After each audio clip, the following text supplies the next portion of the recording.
Nelson Oh, Nelson is clearly starved in the bedroom department. what? That's how we start this off. Nelson was saying he reckons I could take I'm not that kind of guy. Nelson was saying he reckons I could take a good beating. What? What are you doing? I'm just fixing the light. But we've got 2 lights. Oh, shit. Sorry. Well, I look dark. You go outside. Because I'm pale. That's better. See? Oh. Menelin looks so beautiful under lights, doesn't it? Yes. Yes. Anyway, carry on. No, I'm going to ask you, Johnny. What do you want to talk about today? Because you've done 868 million interviews. But let it be your show. And Eubank. Why? Because I think what Chris did was something that all fighters need to start having the bottle to do. What's learning how to sell a fight, you mean? No. Learn how to talk for himself. You know what I mean? Learn instead of leaving it to the promoter to do the job, Chris sold that fight. Of course he did. Right, and then at the press conference, Eddie can talk, and Eddie's an amazing talker. Chris said, no. I run this thing now, you know. And I rated that because historically, you look at the fighters that have stood out, and they're the ones that have had the bottle to talk. Ali, True. Mayweather.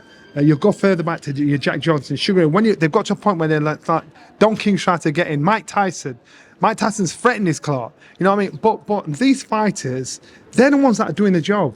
Now I understand promoters are there for the fighters that can't talk, because you won't put Joe Joyce in a situation like that because he's not a great talker. I understand that. But what Chris did, he set an example for those youngsters that are coming through saying, you know what, I'm going to sell myself. Now they don't do it for fear of retribution from the promoter. You respect me, son, or you're fucking out. But I think what Chris did, I went... Who was that an impression? What promoter was that an impression of? Southerner. But what I'm saying to you is, I rated him. I rated him like, good on you. And you know what? I bet you deep inside, Eddie rated him too. Because Eddie's like, you know what, you're doing my job for me. Good lad. And I bet Eddie's thinking, God, I wish we were on the same side. Why weren't you there? Because I expected you to be there, to be honest. I took my daughter out. It was I prioritised. So it was Daddy-Daughter Day. Daddy-Daughter Day. Yeah, so I took my daughter out. Me and my daughter went to a spa and we had a lovely day. That's nice. Daddy-Daughter Day. You got to give. What about the Thursday? Was it there for 2 days, were you? Yeah. Okay. That's how we rolled. That's all right. I was just trying to catch you out. So what else about the fight then? Because one of the things that was mentioned, Eddie did mention it, and it's something that we've covered in our conversation before, is that Conor is boxing under the Bbbofc. He's got his license. No, I don't. Had he actually applied for his license at that point, or he was applying for his license? I'm sure he said he's boxing under the BB. Yeah, so don't mean he's going to apply for his license. Nelson. So sometimes you got to listen to words what are being said. All right then. So what words did he say? I'm quite sure he'll apply for his license and they'll give it him. Okay, so. But like it's not a given. And you know what? I saw Chris. I saw the father. Oh, did you? Are you allowed to talk about it? Is he all right with you talking about it? Okay, go on. He said, I don't think the fight happens. To be fair, he said that on his YouTube channel. Why? So he said, I want to tell you, Johnny, but I just can't yet. And I'm like thinking, what do you or not know? And I don't think he'll be at the fight if the fight does happen. Oh, wanted him to be there. I don't think he'll be at the fight if it does happen. But you know what? I like Senior. I like Chris. Chris is Chris. The yard man, well on. So when I bumped into him, this American woman come walking through. Hey, how you doing? You all right? I know you. Me and him are stood together. Who did she recognise? You or Chris? Me. Shut up. I bet you was gassed, weren't you? So I said, how you doing? You all right? She went, yeah. And she walked on. She went to the left, and Chris said, my wife, that you know. Was it? It was Chris's wife. And I'm like, you're a dog, man. I rate him. It was his wife. Wow. It was his wife. I rate him. I didn't know. There's so many layers to that, brother. You don't know. There's so many layers. It's mad. Yeah, but that's what that's what makes his character. That's what made him who he was when he was fighting. And 100%, whoever wants to admit it or not, his son, those genes did. And listen- That apple literally fell. And listen, the Benns and the Eubanks will always have that The undercurrent yeah. rivalry. The reason being is because the Eubanks have an aloof personality about Yeah, I them, like the word aloof. I think that matches it. And where your Benns are straight talking, no nonsense kind Yep. of guys. So those two will never party and go out together and have a good time together for that reason. And so Senior will always get under the skin of Ben, of Nigel, and vice versa, because their personalities are polar opposites. What did you think of Ben's reaction to some of the things that Chris Jr was saying? Do you think he'd rattled him, or do you think it was just they were just reacting how they would react? Or So two things. So when Ben was talking about, mentioned his dad, for instance. Yep. Regardless of everybody's situation, had a fair point. So Chris Jr had a fair point. If a man puts his hand on you, you're saying, yo, you know what I mean? But As then a man. But you've got to respect your elders. But you're in a position where it's actually happened to me. So it's easy for me to say respect your elders. But if a man puts it on you, you're going to threaten his clout. But then for Conor, you're going to defend your own man. Because I'm quite sure, regardless of the relationship between Junior and Senior, he'd respect his own man. So he said, don't chat shit. So everybody's saying, ooh, but it's a natural human reaction. Of course that is going to happen. I'm going to cuss you out and say, don't put your hands on me. Yeah, I'm going to say, don't talk to my dad like that. Everybody's going to say these things because it's a natural human action. Do you think Eubank got under Ben's skin? Because I'll start it off then. Ben set the tone. He said, nobody likes you. Yeah, Not even your... So did that rattle Eubank? No. What I think has rattled Eubank is the fact that they should have boxed 2 years ago. Okay. Right, and so he's thinking, and he told everybody, I've been treated like a villain. Every time I box, I get booed with my face on the camera. Yeah. I ain't a villain, I've done nothing wrong. But his personality that rubs people up the wrong way because he's so aloof. He'll walk in, not do an interview with anybody and walk out again. Yeah, I know. So people are like screwing on him. He ain't done nothing wrong, he's just not spoken to you. So he's thinking, and so he's telling you, all right, I'm playing the villain today. I popped him with the egg. And he knew for a fact nobody could do shit. Nobody was going to do shit because some fighters be scared of getting banned, getting some mad fine. Remember, Decorum. what slid under the radar is Junior said, I'm going to give £50,000 of my purse to all the fighters that lost were on money the when we card. should have boxed. And so he did it, and it slid under the radar. So Conor would have to stump up. Eddie. Eddie would have to stump up, but nobody said nothing. And it slid under the radar. So let's point this out.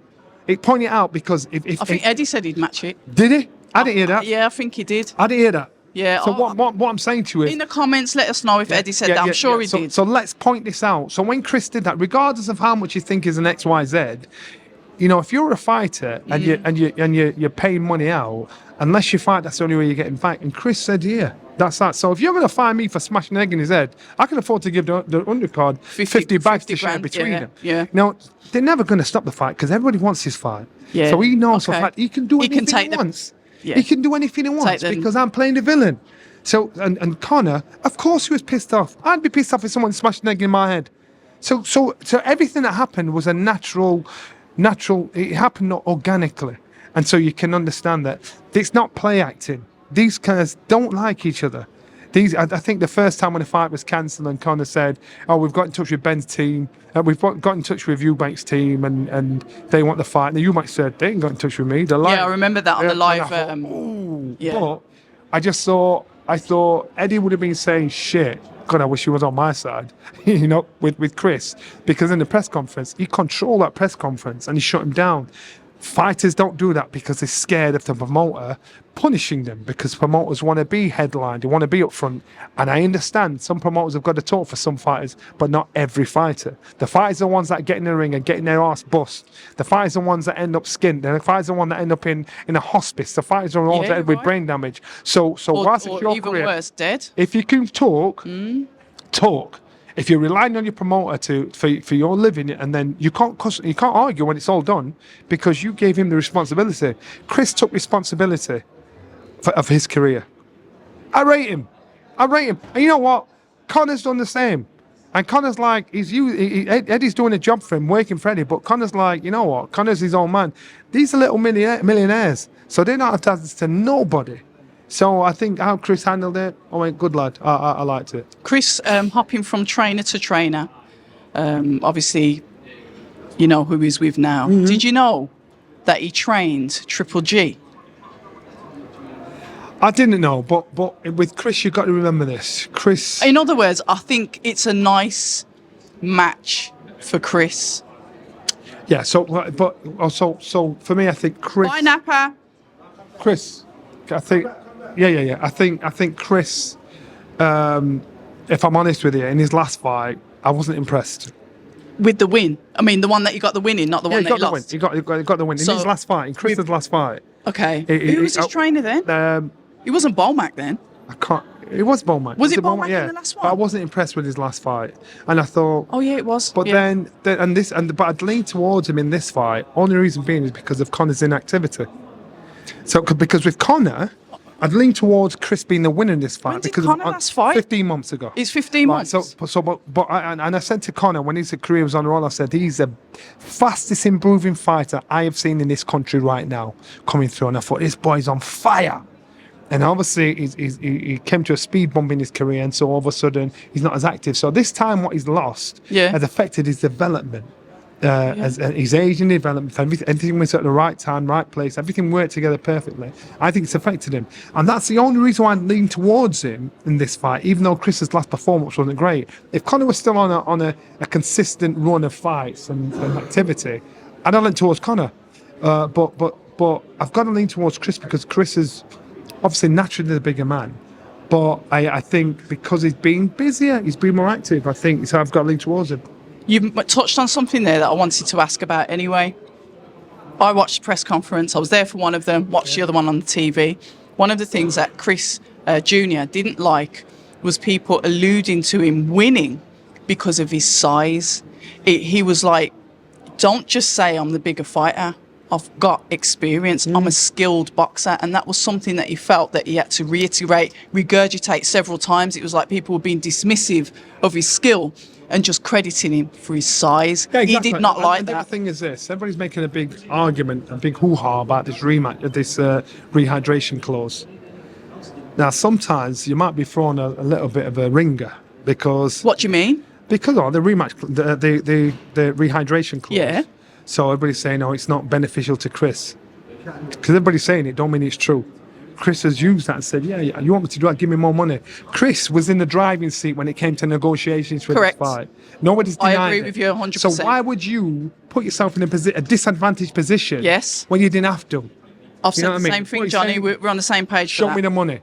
And everybody's saying, oh my God, the rehydration clause is X, Y, Z. And Chris is like, it's like a... Go on. I'm not saying it is a red herring, but it's almost like a red herring because if you didn't want the fight, you didn't have to sign. You said no, I ain't doing it, but you're saying I can do it, and I'm doing so this rehydration clause, get it out of your head, people. Yeah. What you want to get into your head is the fact that he pledged 50 bags to everybody else that didn't box on the last time box. Get this rehydration clause out of your head. It's giving you headlines, and it's a pointless headline, and so now Chris has got more money than anybody expected. He's got him bumped up because they think they've got him over a barrel. So if Team Ben or Team Matchroom are thinking we've got him, he's got to do this, I think they've been sucking him. Who do you think wins then? As I know said, you've said you I'd have to lean alluded towards Chris because of activity. Because of the inactivity of Ben. Conor. Interesting. Daniel Dubois. Yeah. Obviously wasn't well, so he couldn't fight Joseph Parker. Joseph Parker went in against one of your fighters, Martin Bacoli. Talk to us about that, Johnny. Okay. So Daniel pulled out. I was out there in Saudi. Obviously, okay. Yeah, sorry, you were broadcasting. They're shouting all these names. Yeah, we had Lawrence Okoli, David Adelaide. Two of them were Frank's fighters, and one of them wasn't Frank's fighter. Yeah. I'm saying it. I don't care what you think. So what's wrong with that? Two of Frank's fighters. Yeah. Just suggested. Yeah. Nobody suggested Martin Bacoli, who put his hand up, who is a top-rated heavyweight, who's one of the most avoided heavyweights out there by anybody. He's cost out everybody saying, I knocked him out, I stopped him in sparring, blah, blah, blah. And none of them, from Usyk to AJ to Dubois, have said he's lying. So this guy's a bogeyman. So all of a sudden... he's a bogeyman to me. Yeah. Well, Ajit Kabayal, but we'll get there. We'll get there. So you put that. So they're trying to ignore him. Like, I can't hear you. So His Excellency said, no, you know what? I'm doing this. Now my man had an IBF eliminator. He Yes. laid on a beach in Congo and said, I'll do this. This is how much of his character you've got to respect him for. Yeah. He's thinking, I'll go out there and do that. If I lose, because people think if you lose, it's the end of your career. If he lost, he's thinking, well, I know what the condition was in. I bet every heavyweight in the world thought, thank fuck he's out of the way. But then he's been given, but then it's rightfully so. He's been given the opportunity and time to prepare and fight for another fight, the position that you should have been in the first place. And then you'll see who he is. FA You'll see what he's about. And I bet you one thing, it won't happen again. I bet you one thing, you give him time to train for Josie Parker, and give him both amount of time and give him both amount of notice. Bet that fight don't happen. That fight won't happen. He's avoided. They don't want to know, and everybody's now making out as, oh yeah, well he lost, he got knocked out. Of course they can run with that. He's that confident in himself that he thinks, I don't give a shit that I lost because I will still go back and ross all you one day. You know what I mean? And he thought, it's just that steady mentality he's got, and I rate him for it. What I will say to counteract that, I did watch, and I can't remember what channel it was on. Hey, Joel. I can't remember what channel it was on, so please forgive me, where he did a sit-down conversation with one of the YouTube channels, and he said he took the fight because he felt he didn't want to let people down. At no point, all right, he's getting paid, I understand that. Yeah. But at no point did he mention himself first. He was like, I didn't want to let my coach down. Listen, I didn't want to let His Excellency down. He's a very humble guy. We can see that. And he's one of His Excellency's favourite fighters. And so if His Excellency phoned and said, do you want to fight? He said, you know what, I'm going to get paid, and they've probably said, listen, no matter what position you're in now, I'll make sure you get the same opportunity. Okay. I was in the fight. And I believe His Excellency will stick by that. He'll stand by that. And so to me, I thought it added some drama to the week. It couldn't have gone any other way. Joseph Parker should have won.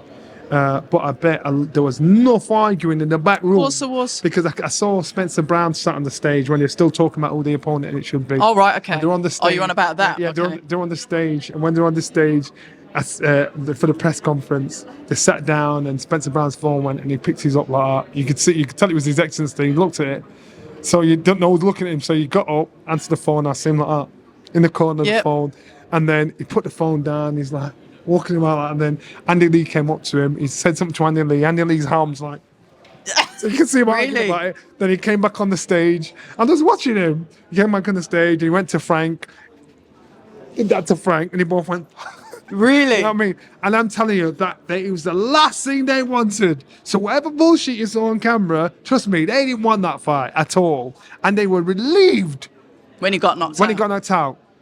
Why would you not expect that? The man came in at 48 hours notice. Yeah, he did. And what I didn't like, and I will say this from a mother's point of view, the fact that he travelled, he had to go via Ethiopia. Was asleep in the dressing room. Yeah, but the thing is, as soon as he got off the plane or soon as he got to the hotel, he was doing interviews. He should have been going to bed. I understand. That's what I'm saying. I understand it's like fresh. And what I'm saying. What about the welfare of the fighter? You give this man the opportunity to prepare fair and square like everybody else. Yeah. Then make judgment. But you said it's not going to happen now. Yeah, it won't happen. Joseph Parker won't fight him. You give this man time. It won't happen. And I like Joseph. Joseph's a nice guy. Yeah, I've got a lot of time for him as well. Joseph's second comment was, Martin McCauley. He's a dangerous man. Not thinking this boy. Joseph's honest though. Yeah, I like him. He's probably one of the. He should get into broadcasting once he's finished because he's a nice guy. Anthony Joshua, Tyson Fury. Well, Anthony Joshua said that we'd really like that fight. Well, Tyson Fury is a PT at the moment. You what? He's a PT. Have you seen on his Instagram? Oh no. He's his wife's PT. He charges $5.99 an hour. Does he? That's what his wife said. I don't know where. Do you think he'll come out of retirement? Of course he will. Okay, I've just got. Of course he will. I've got to ask. Of course he will. No. When do you think he'll come out? Summer. When he's negotiated what he wants. Okay. Or close to what he wants. So you reckon he's done it like to throw his toys out the pram then? Yes, he's thrown his toys out the pram because remember he was a golden boy. He was golden balls out there in Saudi. Then he lost. Then he was treated like everybody else. Is that hard for a fighter, Johnny? You will know. Especially if you believe you're the best fighter in the world. Okay. Heavyweight is the richest prize in sport. Do you think it's not bunning Anthony Joshua's heart? Do you not think it's not bunning Tyson Fury's heart? Yeah. I'd probably bunning Tyson Fury's heart more than Anthony Joshua's heart, because Anthony Joshua, when he was champion, he said, I'm still learning. Tyson Fury, I'm the baddest man on the planet, I'm a blah, blah, blah. And he dealt with some, but I just think it hurts your heart. So he ain't done, man. He's just trying to negotiate what he can. You know, some people say I'm still learning or whatever, but subconsciously he's probably thinking he is the best. Because remember what happened in the ring when he did lose to Usyk in the rematch? He threw all the belts out the ring and we had all that. Yeah, but that showed his inexperience, because you or don't... was that him believing that he was better and then he got... No, he was showing his frustration. Yeah. He was showing his frustration because in reality, any fighter, experienced fighter, would never do that in a million years, because you're making yourself look a bops. You wouldn't do that. You know what? But he was just showed it. He was just frustrated. But you I didn't mind him showing the emotion. I know it was disrespectful, but it was good to see the actual emotion. AJ started at 18 years old. Yeah. And people aren't giving him credit for what he's achieved. They won't until from he's dead. 18, and how he lifted our sport. Yeah, I know. Right, so he's going to make rookie mistakes because he's relatively still learning. And he's under the microscope, isn't he? Yeah, and the thing is, unfortunately, we'll talk about him, and he's thinking, why is everybody bringing my name into it? They're bringing his name into it because of what he's achieved. Yeah. So he's got to understand the position that he's created for himself, that he's king of our sport. He's made our sport so lucrative here in the UK. Of course he's going to be using the example. But do you get yourself into those positions, but then you don't realise the price? There's always a price for everything, but you don't necessarily... You're enjoying the journey, you're lapping it up, and then all of a sudden... I watched a documentary on the stuntman. What's his name? Who? I can't remember. He's died now. Stuntman. Anyway, famous stuntman, and he was like hot property in the States. He was a proper celebrity, but he loved being a celebrity. He loved the lifestyle. He loved being up there thinking. You could tell he enjoyed it. And they use people like Brad Pitt. So you look at Brad Pitt, he's enjoying being a celebrity, and so these sportsmen and women. You know, sometimes I'm not want to talk to players. I'm not talking to them, this, that, and the other. Enjoy your position. You've got there. I see Francesca Hennessy. Every time she's walking, she's smiling, thinking, wow, she's loving it. And it looks fun. So if you're going to put yourself there, enjoy your position. Don't be an arse. Don't be off with people. Just think, you know, I've got here because I want to be here. Yeah. Enjoy yourself. There's nothing wrong with enjoying what you're doing. Enjoying being famous. The journey. Enjoying being wealthy. Enjoying being successful. There's nothing wrong with that. But you know what? They're getting it upside down, and there's only few that show they enjoy it. Nas enjoyed being up there on camera. Anyway, Fran, enjoy. You see it. There's only a few of them that do it. Ali. This is why people thought I want to be him, because it looked fun what they was doing. And so I think fighters need to learn and think, you know what? I don't have to be an arse. I don't have to be off with you. It's part of the game. Johnny, where's boxing going? And I ask this as I'm a big fan of looking at what's happening on X or Twitter, whatever you want to call it. And I remember His Excellency wasn't interested in like the YouTube boxing, because that was not for him. He was concentrating on the serious boxing, on the non like YouTube boxing, as it were, misfits. But then I saw His Excellency's now sat down with, I think it was KSI, obviously KSI press conference, and I love the enthusiasm and love the passion His Excellency has for our sport. Okay. For our sport, and I love that, because the fighters, not the promoters, the fighters are benefiting. Okay. And I love someone that's looking out for the fight. I used to be a fighter. I didn't get paid the money these boys are getting. So I love the fact that he's giving them opportunities to make money and change their life. He's not going through a middleman that's skimming the clock. He's giving the boys an opportunity. So you know what? Like Chris called him Uncle Turkey. Yeah, I rate him. I rate him because I just think it's fresh. Okay. My only worry is, I hope when he's done, I hope there's somebody else behind him with the same appetite, the same hunger. Yeah. But what he's doing it's historically game changing. He's announced that both him and Dana White are now, I think it was, I don't know, probably about 15 minutes ago, they've merged and they're starting a boxing promotional company. MMA, His Excellency, boxing promotional company. Your thoughts on that? Great. He's made it quite clear. Everything's possible. Everything's possible. When you've got money, it is, yeah. Everything's possible. You know what? And again, he's enjoying his position because he's got the money, so he can make it happen. So why shouldn't he? Why be stinky rich and just holding on to it? even though you don't have to hold You on can't to it, take still it be with you when stinking you're rich. dead, can you? What Yeah. this Metal Mind's doing is like saying, here, I can afford to do it.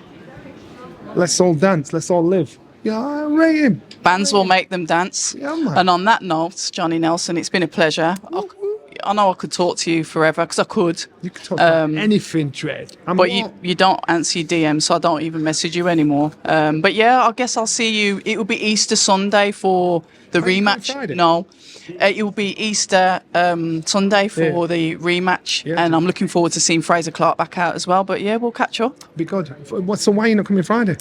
People say I'm toxic, and honestly, I don't care.